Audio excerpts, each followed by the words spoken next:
Strike that. Strike that. Strike Strike that, strike that, strike that, strike that. Cut that, cut that. You listen to the Always Sunny podcast?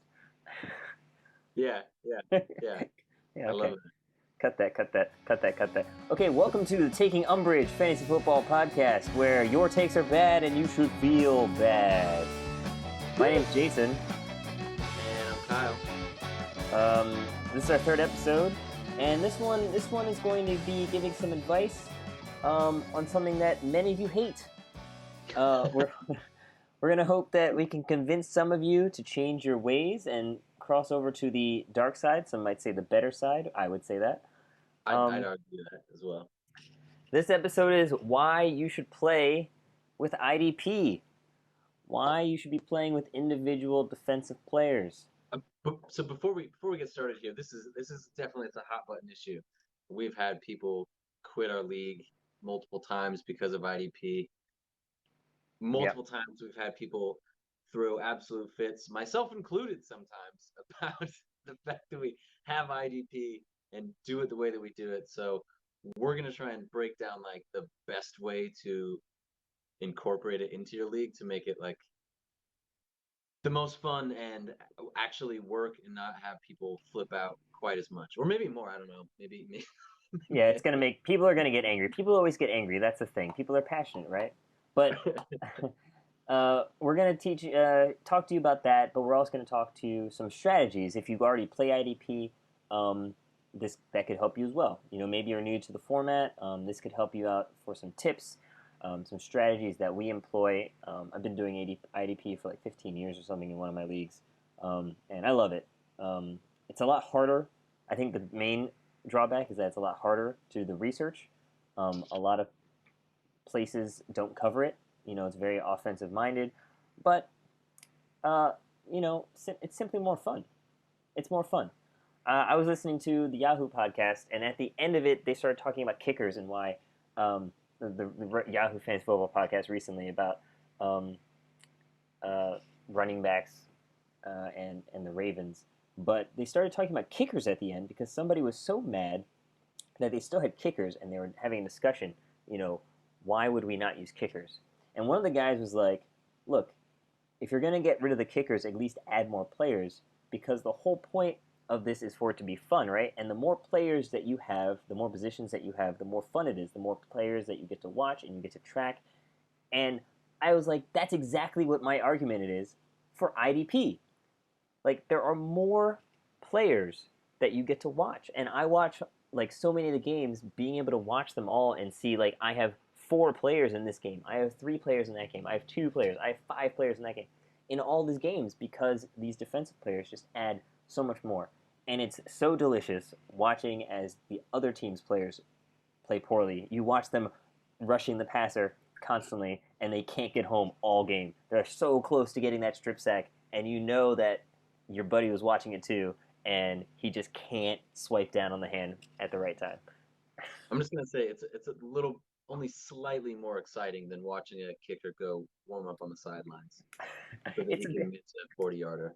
hey, there were some exciting kicks last year. All right, there's some exciting kicks. Getting people into playoffs. Daniel Carlson, Was it a six. was it There's worth it? Was it worth it? yeah, it was worth it. There was a Justin Tucker just signed a big contract to make him the highest paid kicker, I think, and he deserves it. He kicked that 66-yarder last year. That was pretty awesome.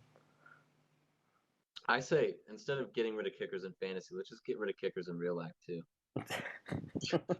Okay, I don't Touchdowns, think I touchdowns don't are think, nothing. I don't think that's gonna work out. But so as we have revealed before, we live in China, and so we can't really watch the games live. So because they start at 1 a.m., right? So we've perfected not watching games all day, turning off all alerts, telling people in our group chats don't talk about it because we're Or going to watch the two condensed at games home. later. Yeah, especially people at home. It's like, don't message me, Dad, or uh, and so because of that, we get home and you can watch condensed games in 40 minutes. Not of the Raiders or the Seahawks. We'll be watching those ones full, but all the other games, or as many as we can, we're going to watch those 40-minute ones. And it's really much more exciting when you have all of these players to watch in all of these games. I do it Mhm. because it's fun. It's also fun to scout the players. It's fun to watch them battle against the offensive line and try to break through. It's fun watching that linebacker track across the field or the safety tracking across the field for a deep pass to break it up, or There is nothing more fun than Chris McCaffrey catching a 15-yard pass and getting tackled by Devin White. You got McCaffrey and White on your team. that is true. Very it is very fun and enjoyable to have those triple points. You have the QB pass it to your receiver who gets tackled and you get triple points. You're like, great, it's perfect, exactly what I need.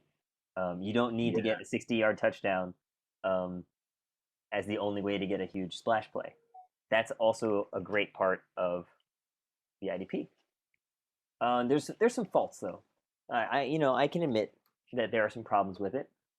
Like I said earlier, it's not mainstream. It's much harder to find resources. Um, you can't just look up rankings so much, and especially with the offensive and the defensive players together, it's really hard. Like, when are you taking them in your drafts? How much money are you bidding on them in your auction drafts? Um, it can be really difficult to know how to value these players, and that's fair. Um, for a complaint. People complain about, but you get to know that over time, over the course of playing with your teammates, right, or with your league mates, right. Um, I think a big part of this has to do with the lack of standard scoring. Um, if you go to different platforms, like we started with Yahoo, and the Yahoo scoring system for IDP, like the standard scoring there, is terrible. And it's terrible, I mean, it basically makes them worthless. Um, and it's hard to predict the production because you know that it depends on what the offense is doing. If they're not throwing the ball deep, you're not going to be getting a lot of tackles from your safeties, most likely.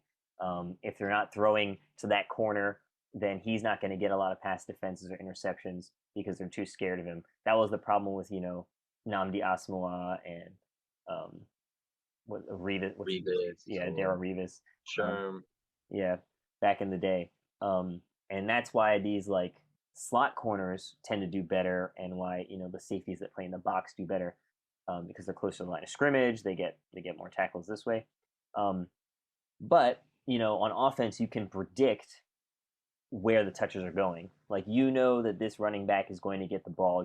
That they're going to target this receiver. Obviously the quarterback's going to throw the ball. But it's not the same predicting the defensive side. It's just who's in the right position and who is really fast and smart and knows how to get to the right spot at the right time. Right, and like so, on the one hand, the stats are getting better. Like there are definitely more sites now than there were when we started this. Like when I joined the league with you guys, like almost 10 years ago, you pretty much couldn't find any IDP stats at all. There are more sites with it now. Maybe not necessarily like mainstream sites, but there's definitely some quality sites that try and compile things like snap counts and stuff like that, like who's on the field for 90 to 100% of snaps or Yep. 75 or 90% of snaps, right? Uh, Right. on the points of production, you can't predict if the Steelers are going to decide to run the ball to the right side on 75% of their runs, and you've got the linebacker on the other side. You can't really predict that. That kind of stuff is just so random. And like PBUs as well, with pass breakups, interceptions, sack fumbles, all those stats that are really high point stats are like totally random, right? You have no Yeah. idea if like some of the best safeties get maybe 4 or 5 interceptions in a season. The odds that it's going to be in any one given week, like you have no idea. So Right. So what we're trying to do here is play the percentages, and we're going to go over some strategies that we employ. um, I asked first time because it might be hard to convince some people. We actually have two new members joining our league this year, and neither of those two new members have played IDP before. But they were excited to learn, and we hope that they'll watch this actually and learn some things that they aren't just getting, you well, more importantly, we know. hope that we can keep their money. Well, yes, that's true, but I wanted to make it seem like they had a chance. All right, so that we can. Um, so when it's your first time trying to do IDP, you're going to get a lot of pushback. I've been trying to make this league that we started. I tried to have IDP from the beginning, and there was a lot of pushback because of what we talked about. It's confusing. There aren't a lot of stats. Who cares about defense? Blah blah blah. Um, One thing that the way that we finally convinced the people in our league was by considering making it a hybrid league. So we didn't just straight go to 8 IDP players. So like my big league has 8 IDP players. We said, okay, we'll keep defense, like a defense with like a special teams, like a team defense, right? But we're also going to have some IDP. So like here you can see our main league had 8 offense, 1 kicker, 8 IDP. That's 2 flex, 2 linebackers, 2 DL, 2 DB. That's a full roster. It's the same number of defense players of offensive players. But for the other one, we decided that we would have just 3 IDP when we started. 1 linebacker, Yeah. 1 defensive back, and 1 flex. We specifically left out DL because it's a super scarce position, um, and harder to find, and it would be unfair for the people who are experienced with it and will take the big ones, knowing they're going to get a lot of points and knowing that after the top 5 or so, it's going to be really slim pickings.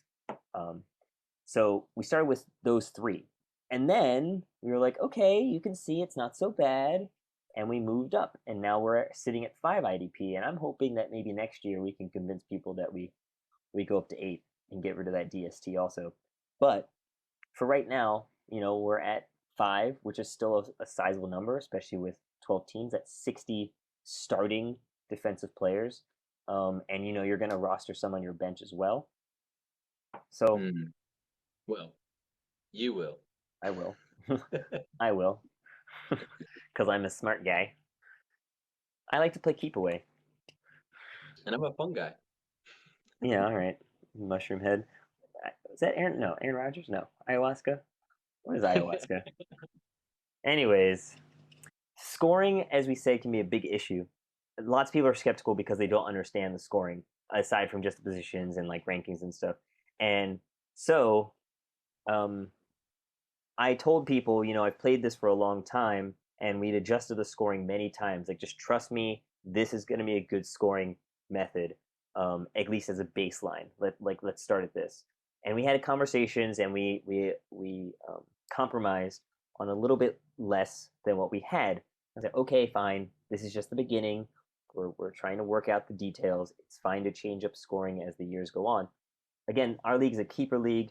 We know that everybody is going to stay. We're having the same managers, so people are kind of invested in the long term with this sort of thing, right? So eventually, last year, after we had adopted the D line position and the more flex, I showed everybody. You see what I was talking about before. The DL did not score nearly as much, and it's because of these specific stats that are not as important, or not as important, that are not scoring as much. So we need to buff these scorings, and we all voted and agreed to change it to this as our scoring system for this year.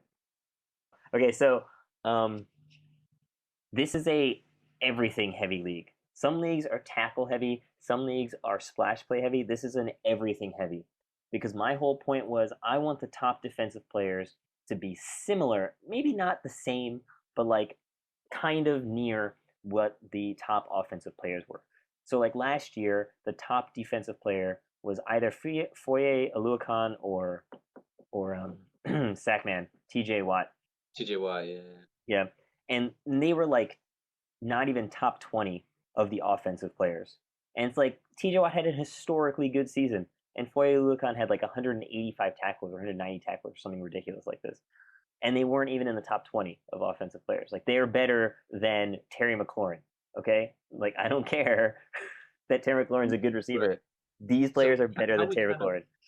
the process of how we kind of came up with this as the points is basically like that was the premise basically of how do we get it so like a top IDP is worth something similar to a top wide receiver or a top like a top linebacker is similar to a top running back, and kind of just played around with the stats to be like, okay, if we take Aluakon's stats and we just apply it with these are the as the points for each kind of stat, like what does that turn out to be? And we kind of just tinkered and played around with things to make it so it was like, all right, this looks like everyone could at each position you can have a guy that will be a top guy. You can have a top receiver that could be like a top five overall player. You could get a linebacker that could be a top five overall player. You could have a defensive lineman, a running back, all kind of somewhat equally could be a top player. And really what that does is just create room for different strategies. Like instead of get the best running back and then you'll win the league, you can try to get the best IDP and have like okay running back, or you can go best receivers and okay IDP. Like it just gives room for more different possible strategies and combinations of strategies. Yeah, in one of our we made like a Champions League with only 6 managers. That was like all the champions from our previous seasons, and we also have IDP players in it, and it was in like round 5, I think, which would be like round 2 or 3 in a normal draft, right? Like mid round 3. Mm. The guy took back to back the top two like edge rushers. They took like T.J. Watt and Micah Parsons, I think, something like this, back to back to corner the market, and he took them really early. Like they're going to perform well, and it's just like that's his strategy. Now, obviously, he has worse other players, like worse running backs and receivers because of that. But And he's a cheater and he's going to lose anyway. So well, so and but because of that, he has a huge advantage at this position. And it's like, would you rather have the wide receiver 15 or wide receiver 10 or something on your team, or would you rather have the LB1 or the DL1? Like those are decisions that you have to make. And obviously, having the best player at a position should be better than having the 10th best player at another position. Like I know that for quarterback, that's one thing that it's kind of unfairly balanced, but we've also taken measures to help that out. Superflex. But Every, everyone should be doing Superflex as well. You should have IDP and you should also be Superflex. that's right. So have a look at this scoring. We got tackle solos 2, tackle assist 1, a tackle for losses 3, a forced fumble is 5, a fumble recovery is 4, pass defended or pass breakup, that's 4, an INT is 6, a sack is 4, the safety is 5, block kick is 5. We get turnover return yards, so if you get that interception, you run it back 40 yards, that's 2 more points because it's 20 yards per point. Some players also do kickoff returns or punt returns. Some safeties and corners can get those bonus points. That's 15 yards per point. A TD is the same, 6, and any extra point returned is 2. And it should be noted that these stats stack much like a reception and receiving yards would stack. So do things like a sack. So if a player gets a sack, it's not just 4 points. It's the 4 for the sack, it's 2 for the tackle solo, and it's 3 for the tackle for a loss. So you're talking about a 9-point play. That's a huge play. So when Chandler Jones gets 5 sacks in game 1 last season, that's 45 points just from the sacks, not including if he had any forced fumbles, had any other tackles, or any pass breakups. Because that's a monster game. 5 sacks in a game is not something that happens very often. Like that's crazy. Yeah. I mean, like somebody gets 5 touchdowns in a game. Alvin Kamara gets 5 or 6 touchdowns a couple years ago. Like that's a 50-point game, Right. and the kind of impact of having 5 sacks in a game is honestly pretty comparable to like, oh, punched in 3 of them from a few yards out and broke a few big runs. Like the kind of impact of getting 5 sacks in a game is you can't understate Yeah. that. Especially when it's one player doing it. It's not the whole team. It's just one player just beating his man constantly and getting to that quarterback.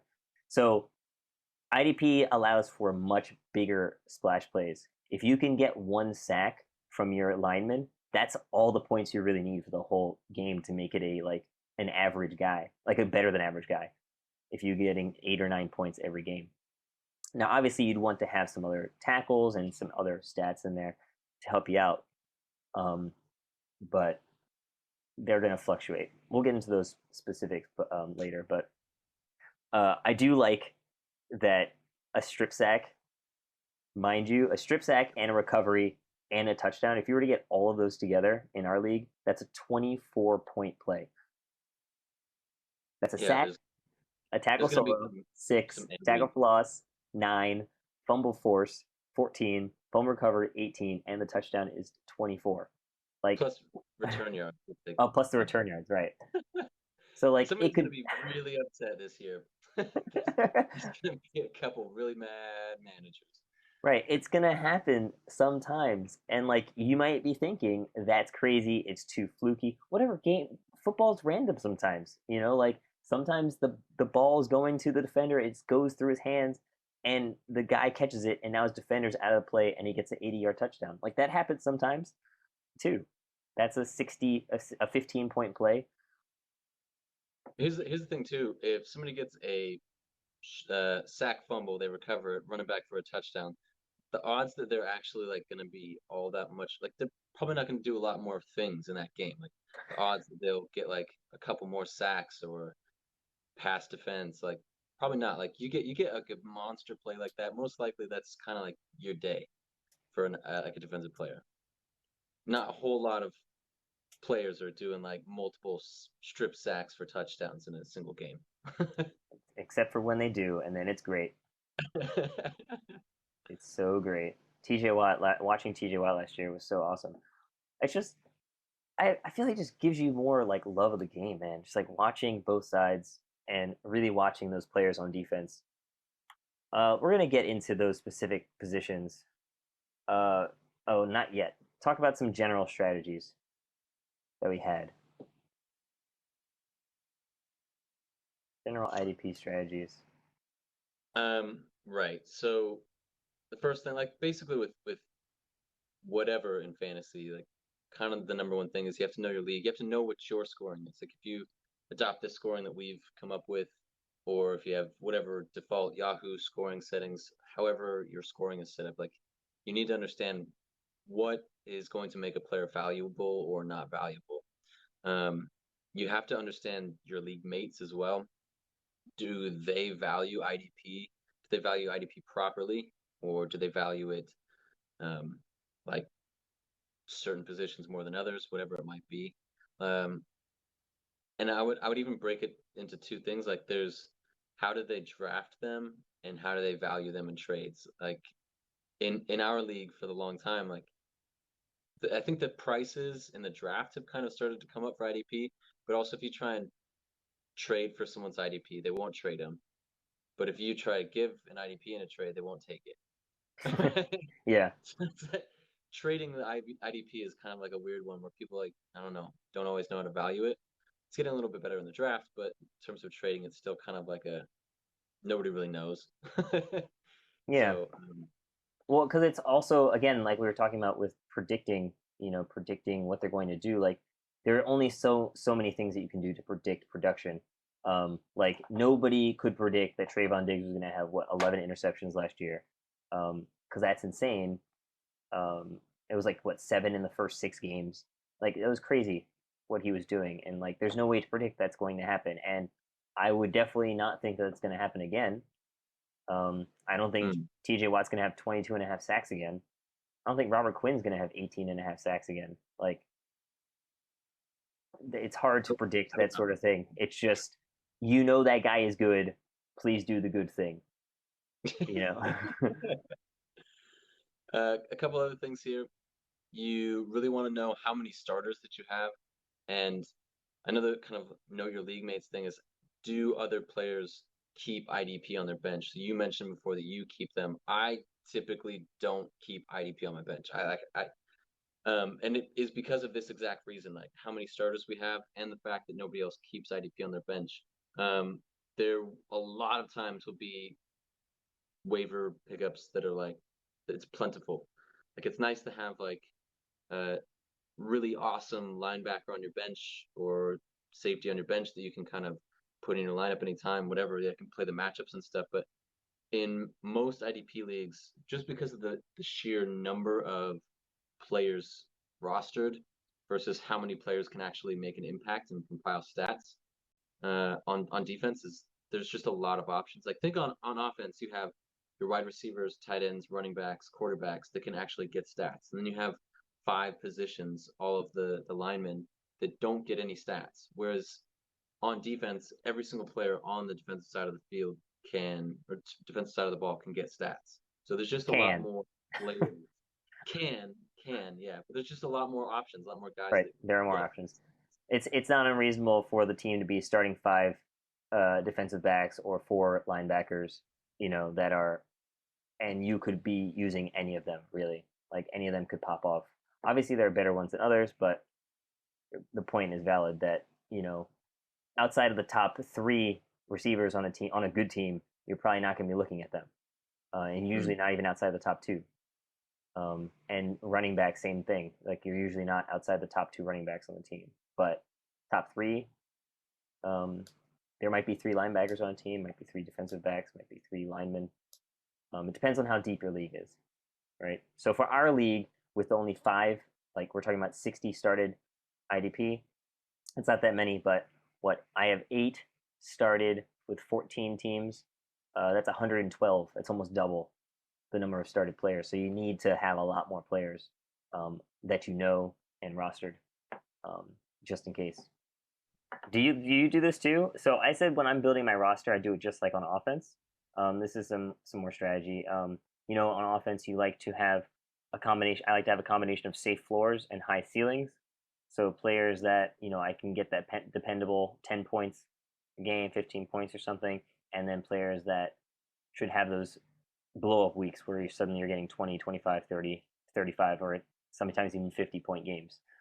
You want to I have do it a little players bit with different. that potential. I tend to go Yeah. more safe with IDP. I try and find more reliably consistent production. Like the high ceiling stuff. I just don't like to play that game. I don't Right. want to. I hate getting a goose egg at IDP. I want to like throw my stuff out the window. So so Kyle is saying then that you're saying that you wouldn't want a player like TJ Watt then. Well, I think he's got a safe floor too, though. He's not like he's, he Yeah, has a high ceiling, yeah, but he's he's got a got a crazy pretty high safe. ceiling, obviously, but like he his stats were good. I guess he had a bunch of tackles and other stats as well. It wasn't just sacks, but He's having a very good week every single week. yeah. That's safe. That's a safe floor to me. When you're like a top 20 IDP score almost every single week, that's pretty safe. Yeah, I guess that's true. I'm gonna look up exactly what his stats are because I'm blanking on his like tackle numbers and PVS. Let's keep going though. I'll bring Yeah. it up in a second. Um, Come on. Oh, for IDP, that means that what I wanted to do was, um, pair consistent tacklers with the upside of splash play guys. So like, if you want a bunch of linebackers that are going to be getting tackles, guys that are run stoppers, run stuffers, but then also maybe have a couple outside linebackers like Watt, who are going to be rushing the passer, and knowing that they might end up not having a great week. They might end up only with 2 tackles that week because they kept trying to rush the passer and they kept running it to the other side, or it was a quick out and you just can't get there in time. That's going to happen. The way to find those consistent tacklers is to look for the green dot. The green dot, the quarterback wears it on offense because he's calling the plays, obviously. But on defense, they don't have a quarterback. They have the green dot player. Usually it is the middle linebacker on a team, but sometimes you might find a safety wears the green dot. I remember thinking Chuck Clark was going to do so well for me last year because I noticed he had the green dot. I'm like, all right, he's going to be out there. If he's got the green dot on, he'll be out there all the plays. He was not so great. But the point is that he squandered opportunity, right? Having the green dot means you're going to be out on the field because you need to be out there. The quarterback's going to be out there all the time. That the number one receiver is going to be out there all the time. But on defense, there's a lot of sub packages, right? It's like the third receiver. You don't know if they're going to be playing That's why it's important to know the two wide receiver sets. Like, who are the two wide receivers and two wide receiver sets? Are they running two tight ends? Are they running two running backs? What kind of formations are they running on offense? On defense, it's the same thing, except for the fact that they are reacting to the offense, right? Obviously, there's a base defense that the defense is going to run, but if you know, like the Saints that were running spread offense years ago, running like four receivers out there, all four wide all the time, that means that the team that they're playing that week is going to have a bunch of DBs out there. So if you have the third linebacker on that team they're playing against, you probably don't want to start them because they're probably not going to get many snaps, right? But if you have the green dot player and he's a linebacker, you can guess that that player is going to be on the field regardless of what the offense is doing. Yeah, to kind of carry on with that point, in general, just snap counts. We got the on the next slide here actually. Oh, going to snap. Sorry. Snap counts is like that's one of the things that you can do, like one of the stats you can kind of find to help influence your evaluations, your analysis, your projecting, all that kind of stuff for IDP is just looking up snap counts. Like you can't predict when a guy's going to get an interception, when he's going to get a forced fumble, a sack, whatever, but you can kind of draw a conclusion. How often is this guy on the field? And then how possible is it that they could get a tackle, they could get a sack, whatever. The more they're on the field, the more that they're going to actually have opportunities to rack up stats, right?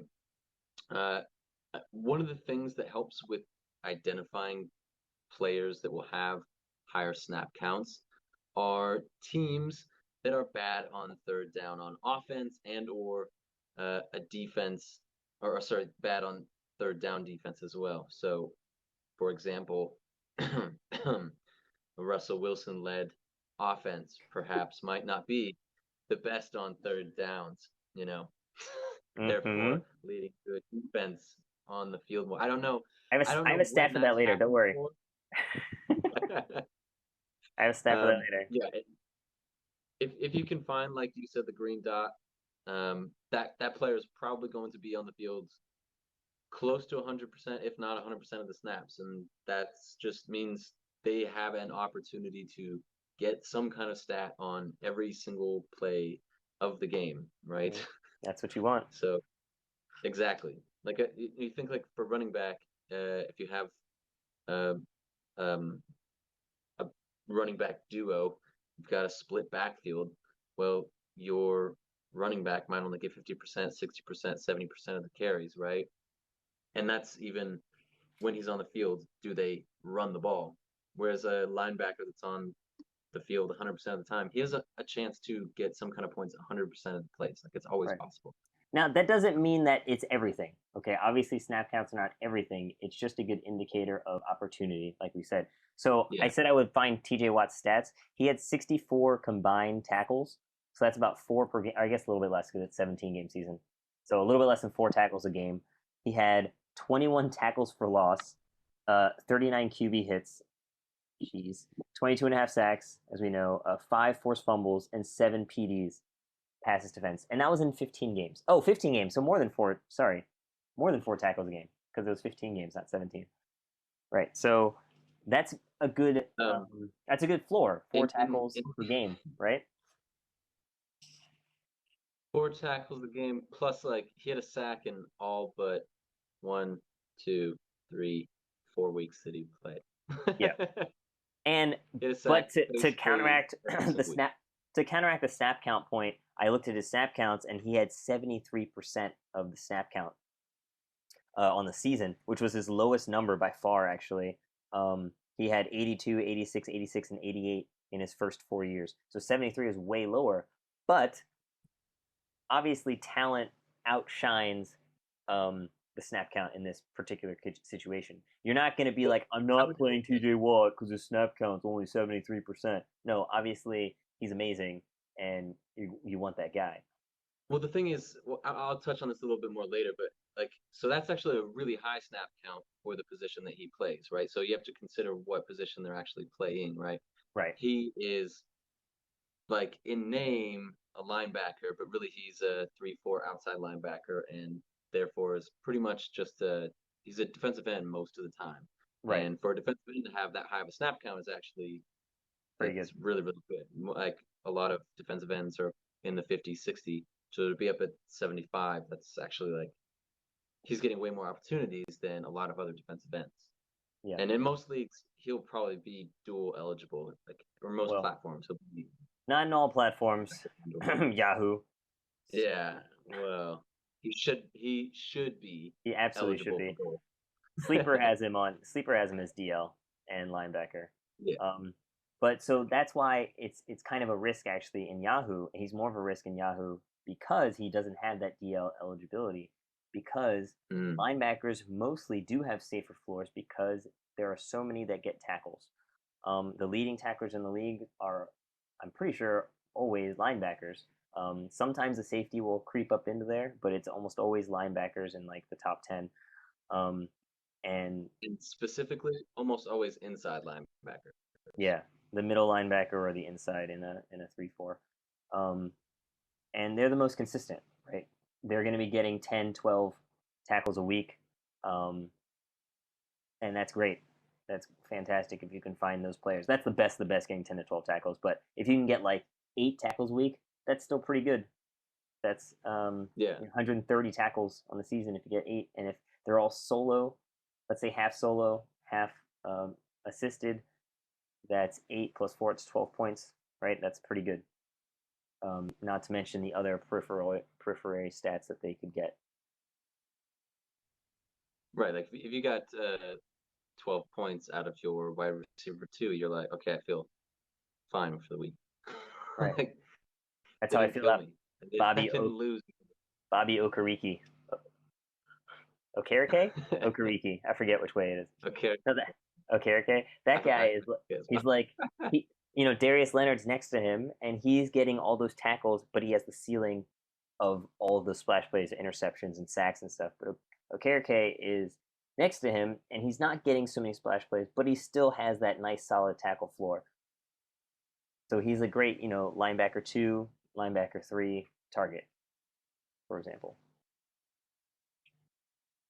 Yeah, one of my last kind of general points here is matchups are really important. Obviously, we think about matchups when we think about offensive players. It's just the same for IDP. For example, if you're going against a turnover-prone team or turnover-prone quarterback, you might want to be a little bit more risky in how you go about it. Like maybe you go with the more coverage safety for that week in the hopes that Daniel Jones throws another interception. Maybe you're Hmm. playing Jameis Winston in his 30 interception year, and you're like, I'm just gonna go ahead and like I'm gonna start whoever's playing on the outside of Yeah, cornerback and just play a risk it for corner. the biscuit. And see if You they can know, get a couple interceptions because why not?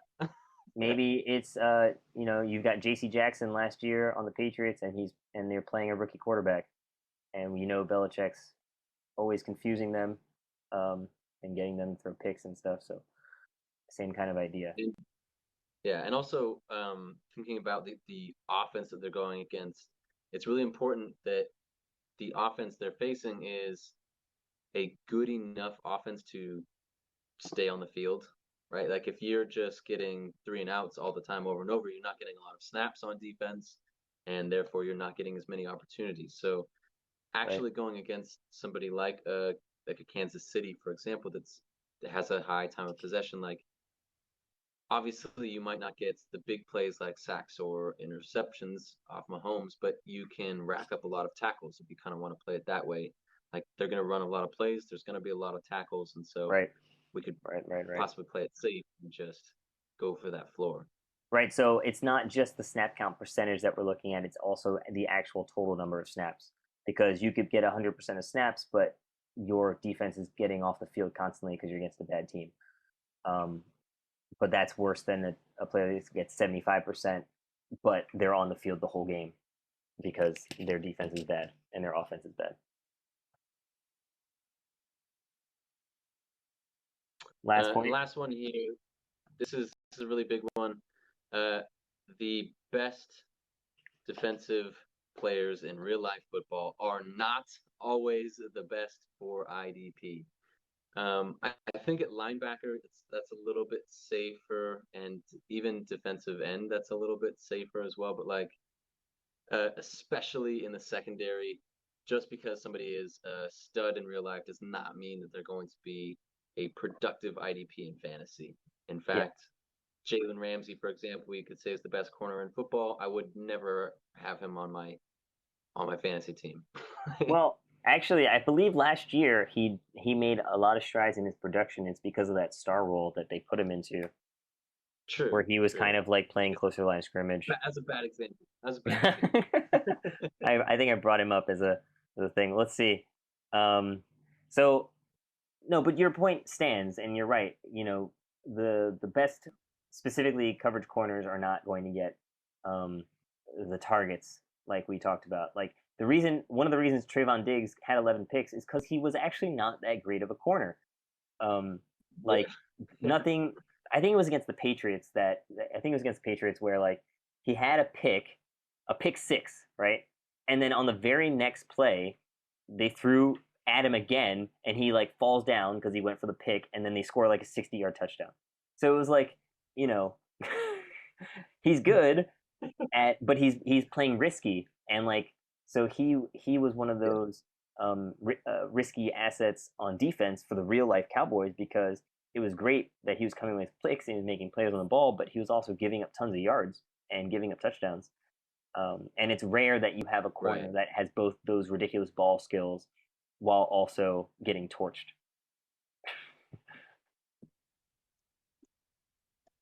So let's get into All right. the linebackers. If you guys are still with us here, we're going to talk about each position group. The linebackers. We'll start with linebackers. All right. Yeah. Right. We'll go a So little quicker through this part because we've talked about it a bit. sure, sure. Yeah, we've discussed this a bit already, but it's important to understand the schemes that teams are running. Are they 3-4 or 4-3? And that'll tell you a lot about snap counts for different linebackers. Um, like we talked about TJ Watt, he's a 3-4 outside linebacker, right? Essentially playing a defensive end role part of the time, sometimes linebacker. But like you said, his snap count was like 75% or whatever in the games that he played. That's quite a bit lower than, say, Jordan Brooks, who was like 90 something, 90+%, right? Yeah. So those outside linebackers are going to be more boom bust because they're going to be guys that rush the passer more. So you're looking for sacks, tackles for loss, forced fumbles, that kind of stuff. Whereas the Yeah. inside and middle linebackers are tackle machines, right? Um, They're staying in when it's 3rd and 1. You know, like they're not going to come off the field because it's a goal line situation or a short yardage Right, situation. right, right. Like again, like a Jordan Brooks, he'll be on the field all the time, no matter what the situation is. If it's a run down or it's a passing situation, he'll be on the field no matter what, basically. Um, the second inside linebacker, so this is especially for 3-4 defenses, will probably have a little bit lower of a snap count. Again, going to like when they go to their dime or nickel packages, like it's possible that they could sub out or rotate out from time to time. And kind of an example maybe I'll talk about later on another episode would be Cody Barton this year will be an example of this. That he'll probably have a lower snap counts than Jordan Brooks, but he'll still probably be pretty high. But he will come off the field every once in a while. Mm-hmm. And a big point for drafting, linebacker has a lot of depth Yeah. because they are tackle machines. There is a lot more linebacker depth. You can consider that in your draft. There's a ton of them. Obviously, they're the best ones that are more reliable. You know, some will just pop out of nowhere. Like last year, Jordan Brooks was a rookie and was second in the league in tackles, and you know, It was his second year. It was his oh, second second year. year. Sorry. He didn't pop out of nowhere. I called it and knew he was going to be huge. Fine, and fine. and there was a big old controversy in our league about Sorry, bud. that. Sorry. Yeah. So back to the boom bust thing. if you need a Hail Mary, you need like Monday, down by a lot of points, you need somebody to like come in and make a difference. Like you don't need a floor, you need a ceiling play. Outside linebackers will probably be more likely because you're more likely to get that sack fumble out of them than you are out of the middle linebacker. Yep. So Rushing the passer, create those fumbles. Okay, more linebacker stuff. Rookies can produce right away. Okay, if they were drafted high, they're probably going to get put in there and they can produce. yeah, there's a different learning curve on offense and defense and at different positions. Like defensive ends have a much steeper learning curve than a linebacker. Linebackers tend to start earlier and produce earlier because you, even if they're not good, they can still tackle, right? You find see guy, find guy, chase guy, tackle, right? Run after the guy. Yeah, I'm actually surprised. I was thinking, I always thought the defensive end would be easier just because you're going against that one guy and you're just trying to get the tackle, get to the quarterback, and it's less like gap discipline and um, yeah, knowing the There scheme is better. a lot of technique that goes into line play on both sides of the ball that make it Yeah, like a really difficult learning curve. I don't know. I'm not a big, strong, scary man. uh, Here's a fun tip that we talked about earlier. Having a bad offense is good for linebackers. Oh, Jordan Brooks and Bobby Wagner. Did you know they were second and third in the league in total tackles in 2021 as teammates?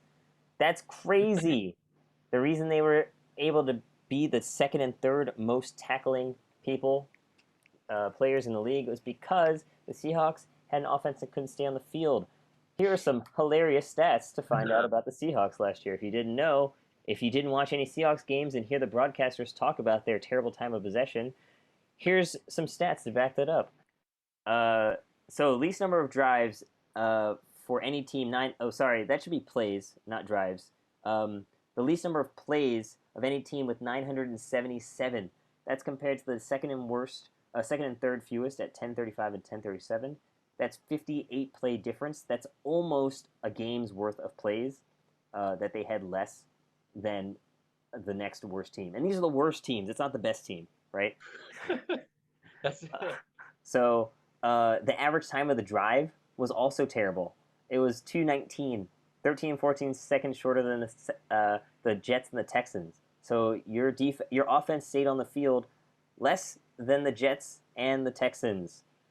I don't think many people were realizing how terrible the Seahawks really were.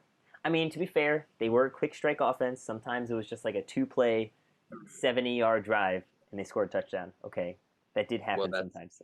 that's a part of that was a part of the problem. Yeah, that was a part of the problem. That was a part of the problem.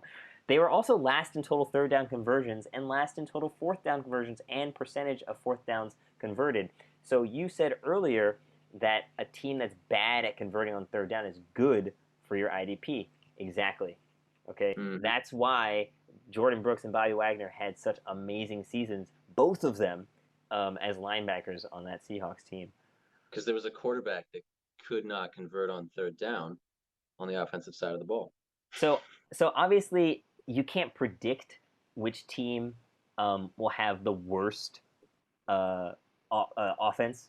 I mean, you can, but you won't really know until you start to get maybe 6 weeks into the season or so, halfway into the season. But you should be looking at players like that on the defensive side, on teams that you expect to have a bad offense, and then actually look at those numbers. Are you noticing that they have a terrible time of possession um, disparity from their offense to their defense? Are you noticing that they're having far fewer plays on offense and defense? That's the sort of thing that can help you find some gems on because there's so many players and so many linebackers, for example, that you could find some players that aren't rostered. I'm sure, especially when you're not starting 115 and you're only starting 60 for the league. All right, so let's get into the DL. So when we talk about defensive line for IDP, unless your league specifically has a defensive tackle position, unless you're specifically like you have to have a DT, pretty much ignore them.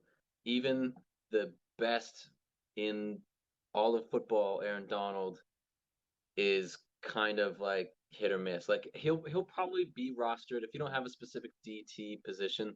He'll probably be rostered. Just because he still does puts up like crazy stats, almost Yeah, I like a mean, he defensive should end. be rostered. He should be rostered.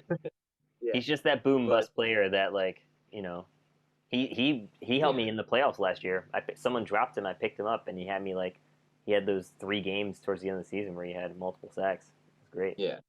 But outside of him, you're really not going to start No, any defensive tackles. I mean, you could you get a good might. week in there, but it just Yeah, doesn't happen. that's more of like a waiver wire situation where like you see what happens. Like last year, Javon Hargrave, for example, Mm, Javon Hargrove, I think, on the Hargrove. Eagles, he like he had a great start to the season. I picked him up because he had like sack every game at least in the first few games of the season, and he ended up tapering out in the back half of the season.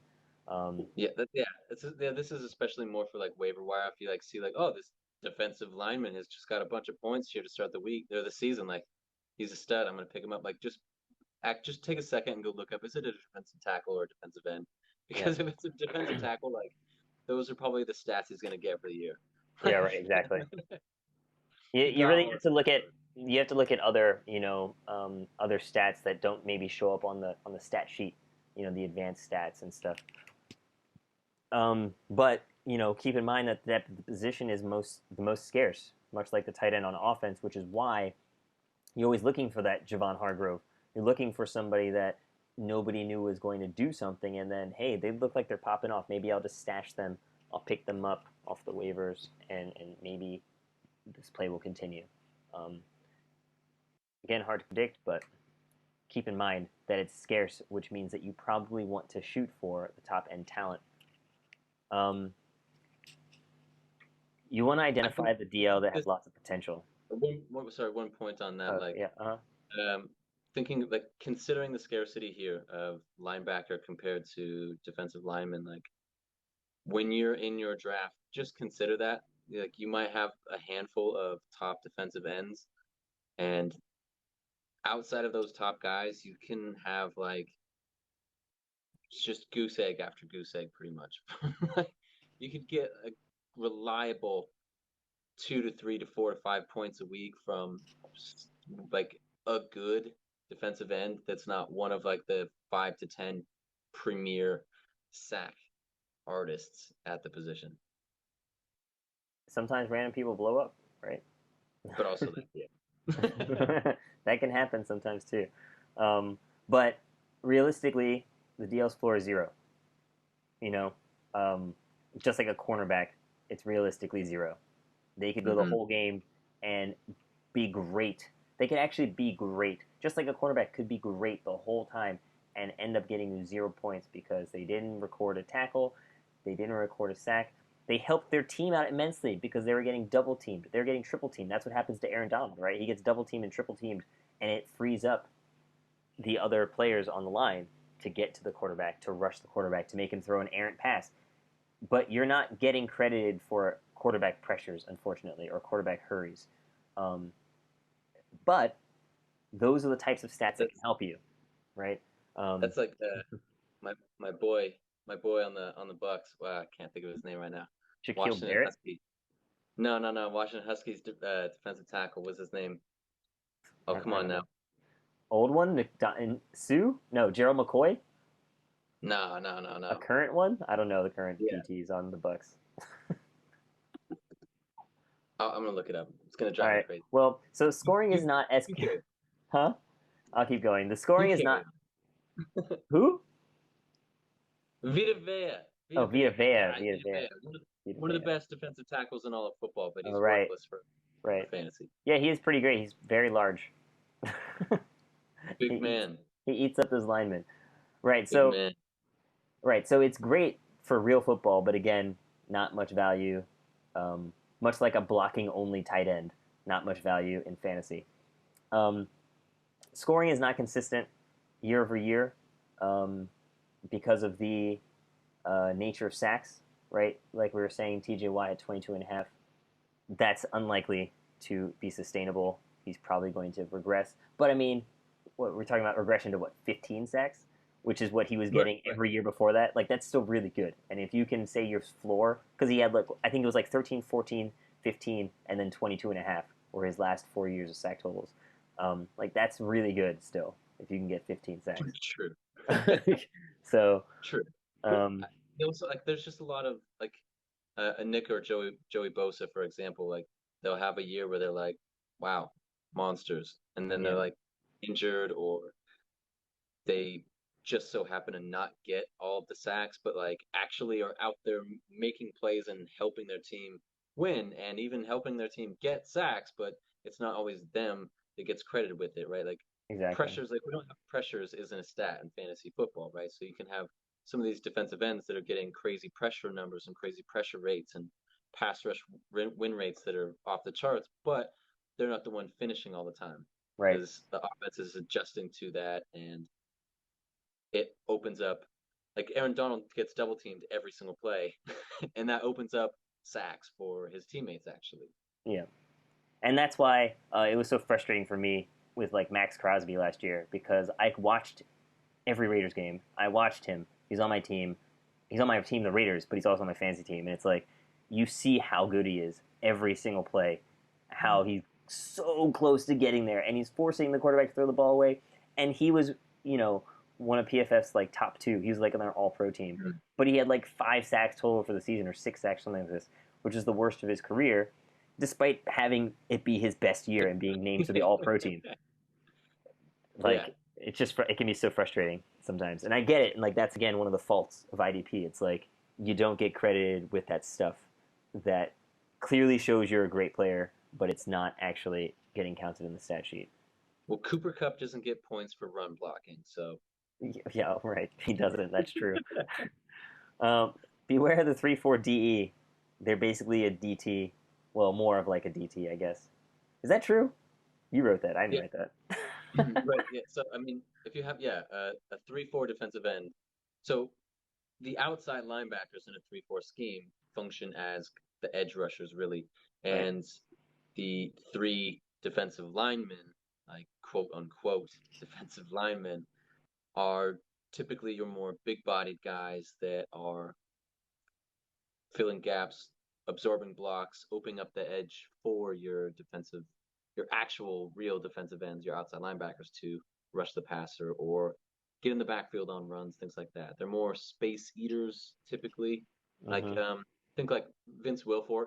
I mean, monstrous, like almost 400 pound like behemoth that's really there to be like I just take up a massive amount of space and kind of disrupt things, but not necessarily the guy that's getting on the sacks. Vita Vea again is like kind of an example of just one of these monstrous guys that is great football player, but not really getting the sacks. Right? Yeah. They're playing a particular role. That's like actually Trayvon Walker. Like one of the big things with him is that he didn't get a lot of stats in colleges last year. It's Georgia, but he kind of functioned in a similar sort of way a lot of times where he was helping their defense, but he wasn't the one that was actually pinning his ears back and trying to rush the passer a lot.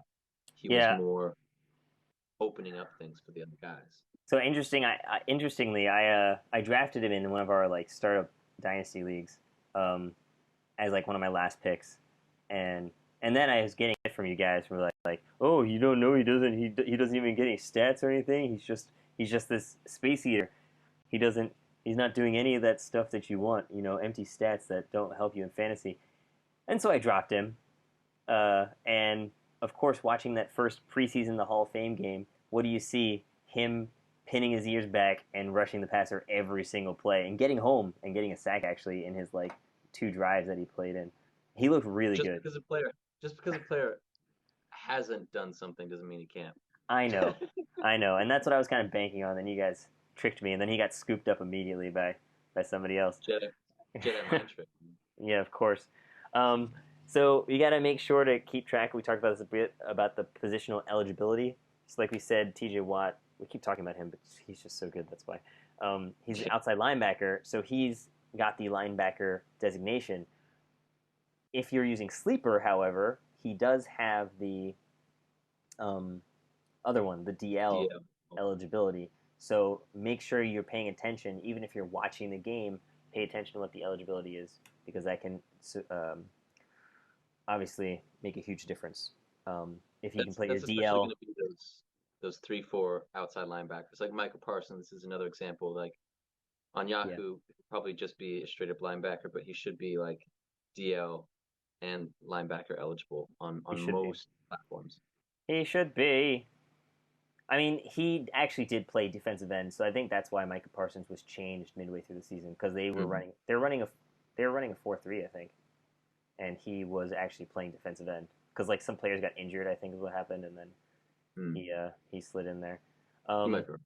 yeah, so that's why it's important to remember that sack fumbles can win you a week because that's why the DLs are so important because these sack fumbles are so powerful. So you want those splash plays. You want the players that can get at the quarterback, and sometimes it's worthwhile taking a risk. So back to what I was saying about the high ceiling and the solid floor players. Your high ceiling players are usually ones that are going to get sacks because the sacks lead to fumbles. You're more likely to cause the quarterback to fumble than to cause the running back to fumble, right? The fumble leaders every year are always quarterbacks, not Mm. receivers and not running backs, and that's because the ball is exposed. So it's that risk reward.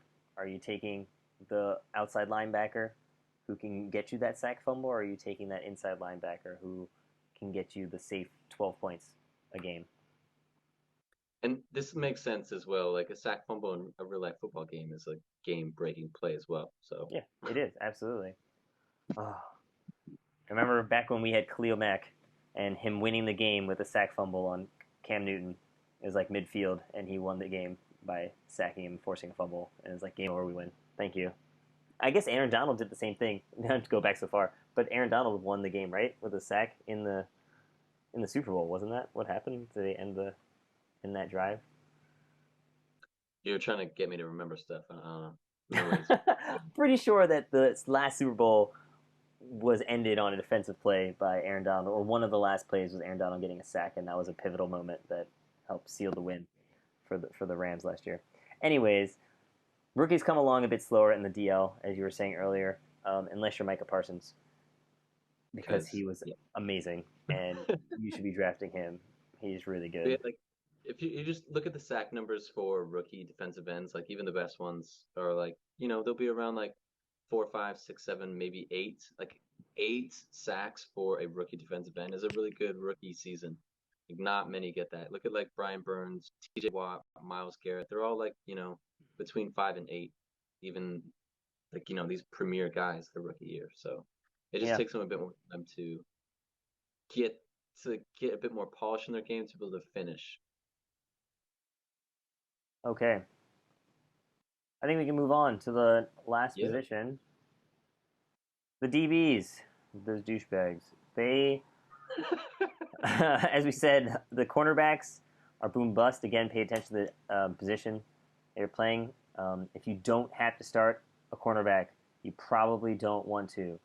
Um, they might get a couple of INTs. It might be great, but those 5 point weeks, those 3 5 point weeks in a row could bury you. They might even be 0 point games, three zero Yeah. point games in a row, um, because that's just what can happen if they shut down that side and they don't get thrown to, or the only time they're thrown to is when they're beat and they fall over Yeah. like Trayvon Diggs. Yeah. So my strategy for that, if you were to have to start one, is I like to start the one on the other side. So so for example, if you think that Trayvon Diggs is actually good, the other cornerback on the Cowboys was Anthony Brown last year. He turned in some solid performances because he gets the ball thrown to him more if they're afraid to throw at him at Diggs. So he's getting those tackle numbers, um, or pass breakups that can help your team out. Um, but again, I wouldn't unless I really had to start a cornerback. That's like another example, like Richard Sherman, teams just basically they never threw the ball towards him. Like by year 3, it was like we're just not gonna throw to that side of the field because he's over there. It was only to this other side of the field. But that meant, guys like Brandon Browner or even like Byron Maxwell, Jeremy Lane, like all these other kind of other corners that were playing either in the slot or across the field from him were getting targeted a lot more and therefore getting more opportunities to make tackles, pass defense, etc. Yeah, Like Brandon Browner in 2011 had 23 pass defense. That's crazy. that is crazy. Six That's a interceptions. lot. Adderall, That's a man. lot. Adderall. Um, Some the gold, Adderall boy. yeah, the Adderall boys. The gold mine of the DB position are the safeties. They're going to get more tackles, and some are very much involved in the run game. So, corners, it's pretty much their corners, and they're covering the receivers, right? But the two safeties, they kind of have different roles usually on the team. Um, Specifically, you usually want to get the strong safety because they're playing a bunch of snaps in the box or near the line of scrimmage. So this is another important thing. It's not just snaps that are important, but where are those snaps? Mm, Are you starting off 15 yards behind the back behind the line of scrimmage, or are you 2 yards behind the line of scrimmage? Because you're going to be rushing the passer. When Jamal Adams had that huge season a couple years ago, before he fell off the planet, it was because he was rushing the passer from the safety position. He was playing in the box and getting after the quarterback and getting run stops. Um, yeah, tackles for loss on runs as well. It's a big one. yeah. So that's why it's hard to find those numbers. Honestly, you have to get like paid subscriptions usually, which a lot of people don't want to do, and that's fine. And the other way that we do it, the way I do it usually is just watching the games. You can see, oh, that guy seems to be down a lot. Like that's how I noticed Jamal Yeah. Adams that year. Mhm. That's how I noticed Jonathan Abram last year from watching the Raiders games and seeing how they were using him constantly down in the box. Um, but if you like more risk, and you want bigger plays, you might want to get some more interceptions. We were talking about looking at matchups, right? So look for ones on teams with high scoring offense was something that I like to do because, um, back in the days of the high powered Saints offense, you had Von Bell and Malcolm Jenkins back there as the two safeties. And in my mind, the Saints are going to put up 25, 30 points a game. The other team is going to have to air it out also. If they're airing it out a bunch, that means more opportunities for the safeties to get tackles and chances for picks and things like this. Um, it's just an idea to think about for picking these players. It doesn't just because they're a free safety does not mean they're not going to get tackles. It's just less likely that they're going to come across them. Just because they're playing in the high against or just because they're playing with a high-powered offense, it does not mean that the opposing team is going to throw the ball all the time. It could be the Titans that you're up against, and they don't care, and they're just going to run the ball 40 times in the game. It doesn't matter because that's just who they are. But these are just more points to think about to help you when you're making your choices. Do you ever do anything like that? What? Pay attention to football? Hardly. Hardly.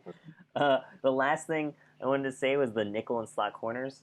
Um, just like those box safeties, they play near the line of scrimmage usually, and Yeah. sometimes they'll blitz from the slot position, which can help you get some sacks over the course of the year. Kenny Moore killed it in that role. Jalen Ramsey also provided value in that role last year. And I also want to say the slot corner on the Bills, Taron Johnson, he also was racking up tackles because of that position. So if Yeah. you're watching I mean, games, notice who is that slot corner. yeah. Are they playing a team that week where they have three wide receiver sets very often? So he's going to be on the field a lot, and also does he do well when he's on the field? Kenny Moore is a special case. Obviously, I think he's their number one corner, but he just plays in the slot for some reason. Because he's just Just like Jalen Ramsey is their number one corner, he's and just incredible in the slot. right, exactly. So sometimes it's just the player is the best player, and that's what it is. Um, but yeah, So it makes sense that like these slot corners will be getting more stats, especially tackles, right? Because just think about where they're at on the field. Like if you think about the outside, like the prototypical outside cornerback, they're just the ball has to go to their side of the field, A, and B, it has to be like a stretch wide, run. It's, stretch run or thrown to their guy. yeah, And if it's thrown to their guy, hopefully they're just like it's yeah.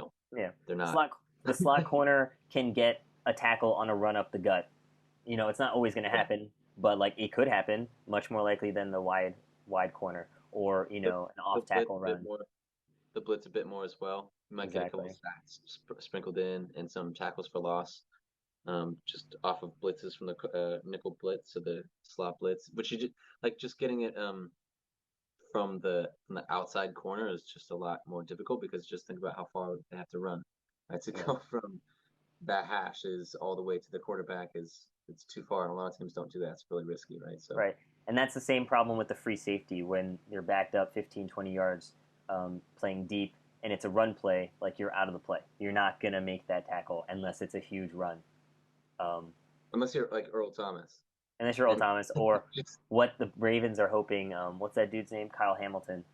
Kyle To Hamilton, be because that's what he looked Brian like. He had the Dawkins, crazy range to run all the way across the field to make those tackles and pass breakups. But Brian Dawkins back in the day.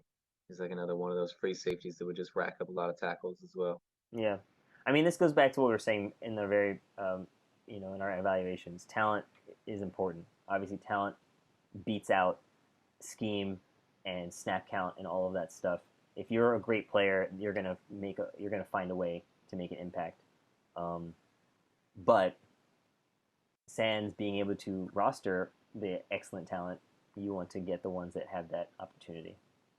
Yeah. So, I think that's it for us Yeah. this episode. I hope you guys learned something. It was a Take something away banger. from this. A banger of an episode. Hope that you will play IDP because it's great. We need more people in the community. There's a lot more fun. I'm just saying it's a lot more fun. And we need more people to play IDP so that more people can make content and Yeah. stats and sites and stuff for us to find more information about IDP. The more people Right, that exactly. play it, the more of a market there is for that content. So Exactly. I want to consume more of that content. That's right. So if you're watching here on YouTube, thanks for watching. You obviously on our channel. There it is on the screen. If you're listening at Anchor, if you want to listen to anchor.fm /taking umbrage, you can also find it on Spotify podcasts. And our Twitter account is at taking umbrage FF. You can see some of the charts that we put up there and some smack talk and some ideas that we have as well. Hope you enjoyed it. Stay tuned for the next one. All right. Peace. Bye-bye.